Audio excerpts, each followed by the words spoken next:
ubuzima bw'imihanda mbubamo 9-7. Umugabo wari umukozi wo mu rugo, umuboyi aza kogesha imodoka, aramenya sinamumenya, hanyuma akazagaha abandi. Maze kugaha abandi yokesha brushete n'ibitoki. Hari 9-6 kabari kari gari. Hanyuma abantu ngo ngene mumbwira uriya mwana aze hano. Ndaza, arambwira ngo icara dusangire. Turasangira.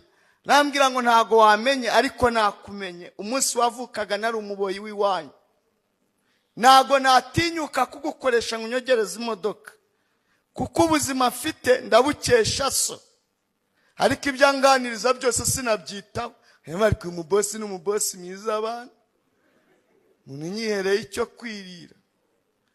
Rambwira ngo uvuka nari umuboyi w'iwanyu, mpamvu utamenya navuye iwanyu ukiri umwana muto. Isa nkuye ku kazi k'ububoyi, ndagenda mubera umukonvayeri, ni kera muri 82. Anyigisha imodoka, afasha kubona perime.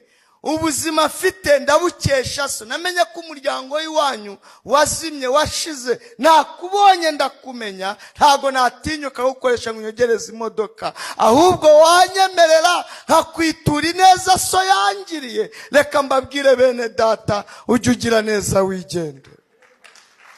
Ziraribwira umugenzi, umusaza ari we data yagize neza muri 82. Umuhungu warya ku neza yasize agize 9-6 atakiriho. Jya ugira neza wigendere.